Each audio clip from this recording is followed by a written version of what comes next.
Today's video is sponsored by Incogni. More on them in a minute.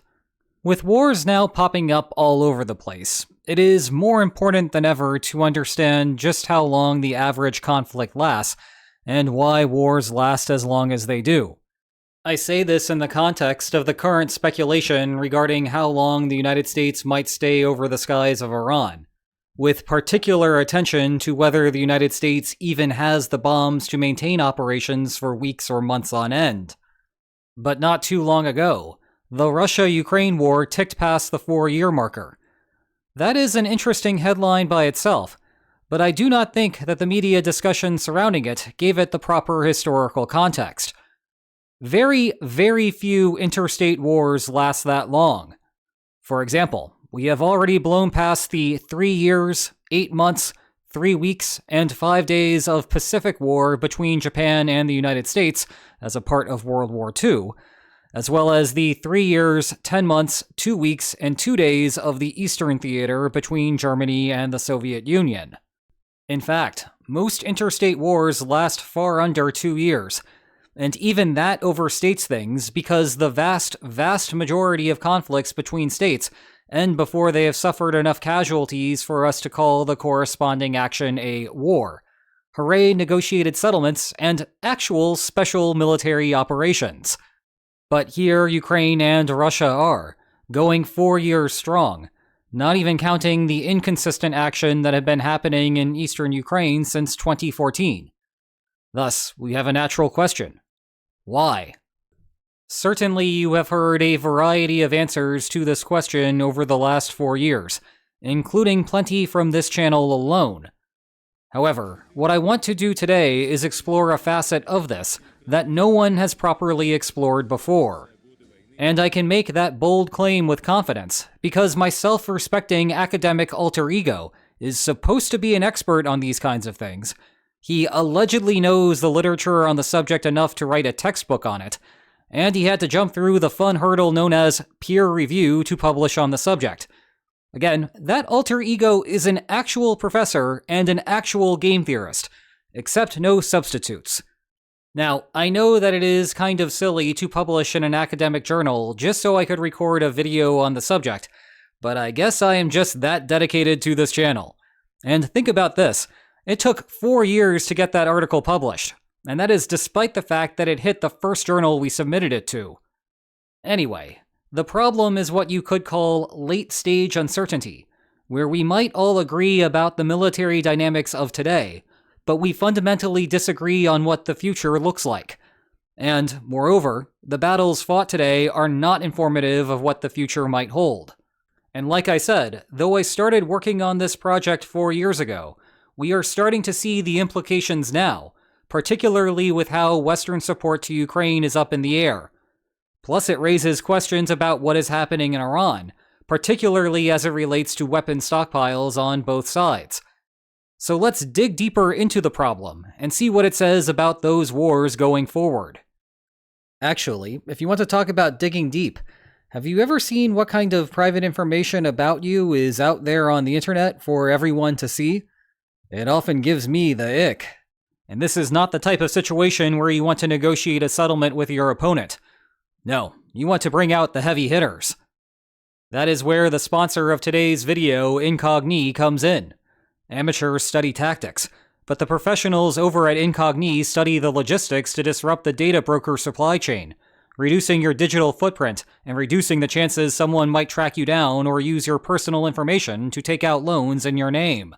And good news there. Now Incogni offers an unlimited plan, allowing you to make custom requests for removals from any websites that you point out.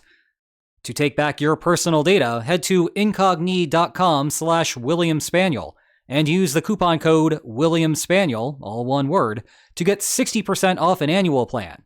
So thanks again to Incogni for sponsoring today's video. Let's return for a minute to our lines on maps roots.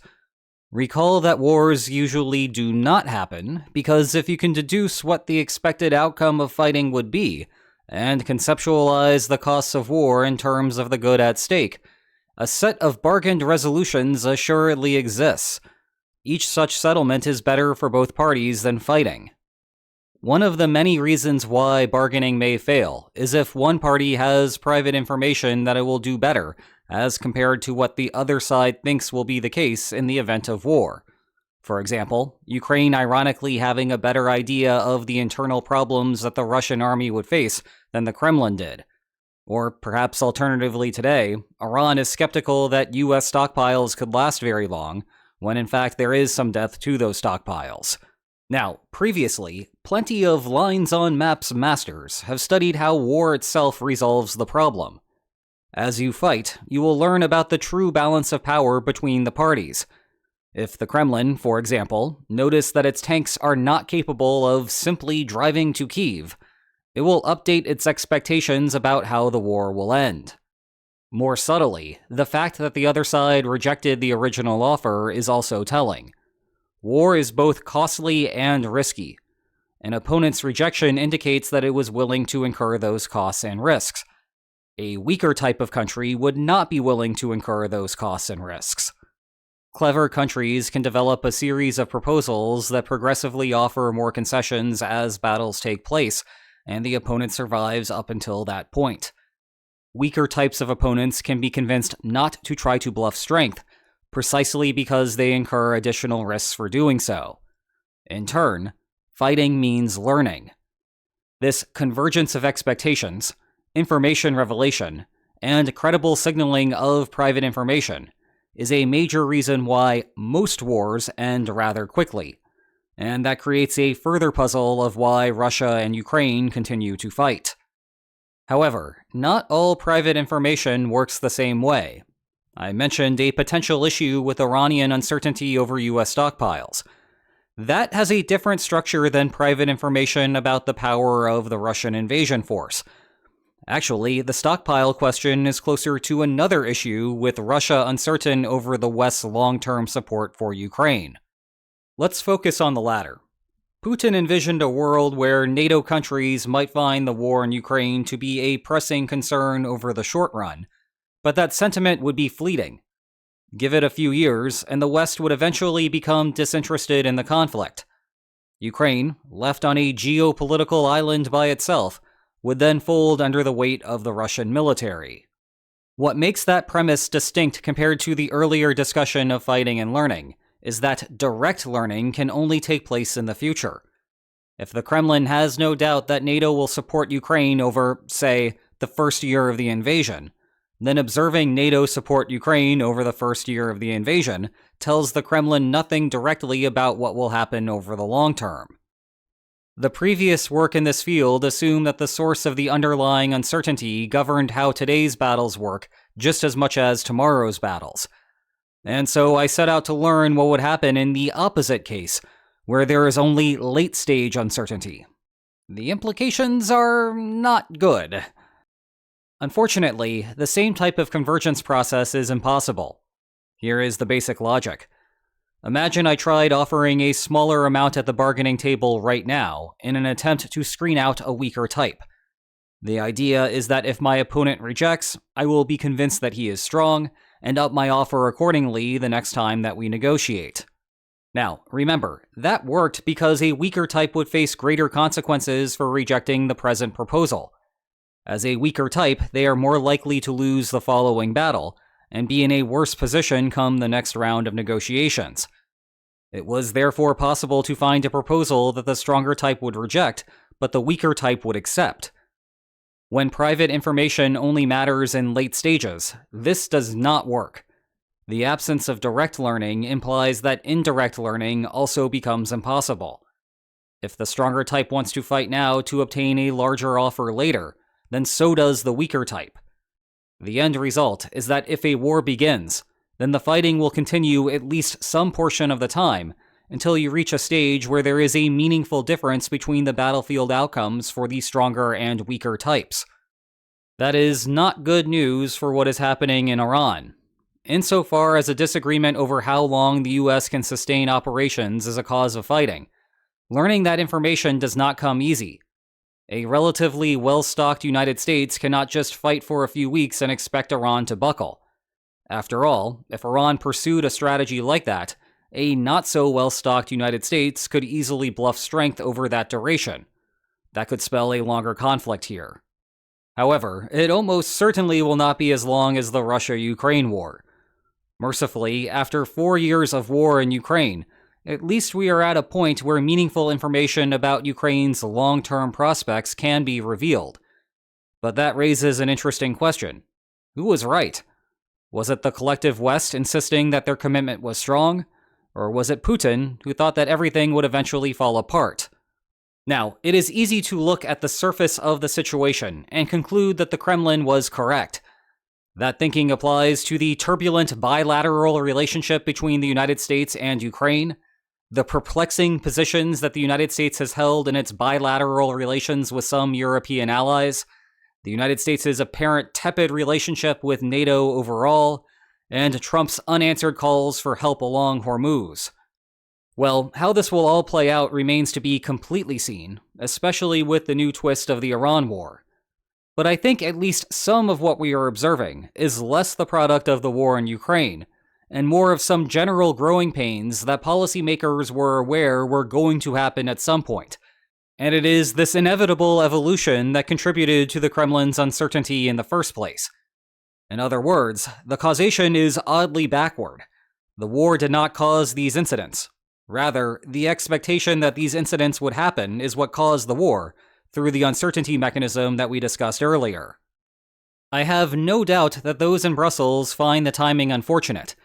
It would be nice to handle the growing pains behind the closed doors of the North Atlantic Council, rather than in front of a public increasingly interested in NATO politics. But hey, such is life. The change that I'm referring to, of course, is the burden shifting of European security onto European countries, so that the United States could focus its efforts more on China, the pacing competitor of the 21st century. This inevitability is something that the previous NATO Secretary General, Jens Stoltenberg, could sense when he was much younger and touring a still nascent Silicon Valley. He could feel the weight of the world moving from the Atlantic to the Pacific. Yet it was not until 2019 that NATO began mentioning China in its summit declarations, and it would be 2 more years before the alliance took a more serious policy position on China. NATO is in a weird place today. There is a reason why people in the 1990s thought of it as an artifact of the Cold War. It was designed to keep the Soviet Union out of Europe. No more Soviet Union, no more inherent need for the alliance. Now, eventually, NATO regained its footing as a defender of Western liberal values. But that is an awkward position to be in. It is a regional alliance with a global objective.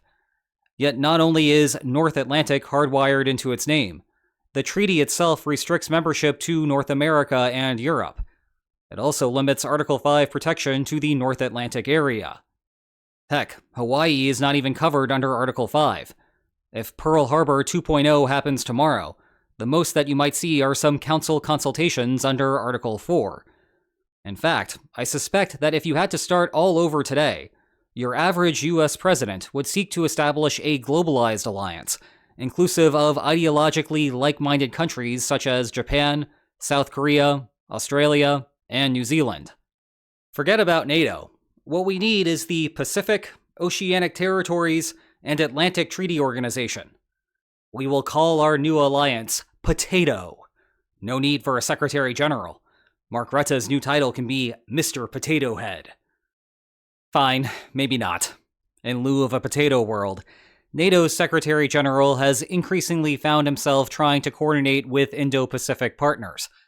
Part of that is traveling to those countries to discuss military matters. Some of that is having delegations from those countries take residence in NATO's old headquarters, right across the street from the new building. All of this is because of the reality that the biggest threat to NATO in the 21st century is a coordinated attack. China strikes Indo-Pacific partners, while there is a simultaneous operation by Russia along NATO's eastern flank. The United States, with interests in both places, is unable to handle a war on 2 fronts and has to start making difficult trade-offs. You are already seeing hints at the problem as the Pentagon tries to manage its workload in Iran. Iran is peanuts compared to either China or Russia. Given the situation and geopolitical realities, The period of transition where Europe takes over primary responsibility for the continent's security affairs was always going to be difficult. You could see that as administration after administration tried to convince Europe to spend more, with only minimal success at best. Then, once we had an administration who decided to follow through on the transition, it was inevitable that some allies would still reject the move. And that has led to a good chunk of NATO's internal disputes, at a time when the public is actually paying attention to the politics in Brussels.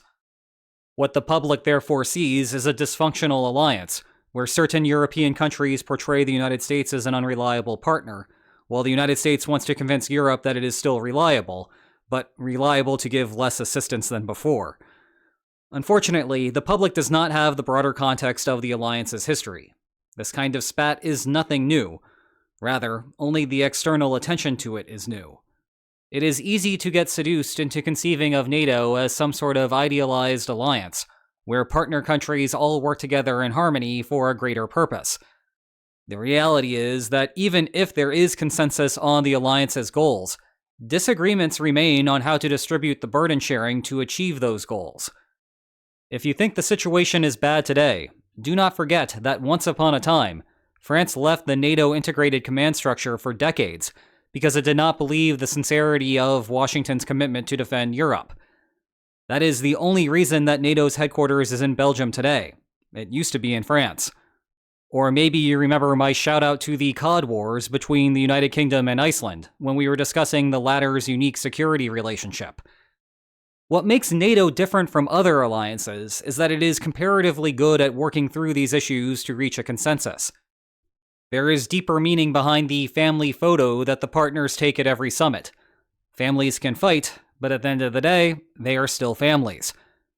I know that it seems backward, but the alternative to this public spat is that the alliance disbands, like just about every other alliance that hit a difficult period. It is okay to have conflict as long as you have 32 ambassadors ready to sort it out. That is why this building exists. From the Kremlin's perspective regarding the war, the top line is that Europe has basically filled the gap in US funding for the war, and there are hardly any indications that the funding will end anytime soon. Now, does that answer the Kremlin's question of whether NATO will provide a long-run commitment to Ukraine? I do not know. You would have to ask the folks who work inside the castle walls. But if 4+ years of support does not constitute a long-run time horizon, I do not know what does. Thanks again to Incogni for sponsoring today's video. Head over to incogni.com/William Spaniel to get a great deal to protect yourself. And if you enjoyed today's video, then please like, share, and subscribe, and I will see you next time. Take care.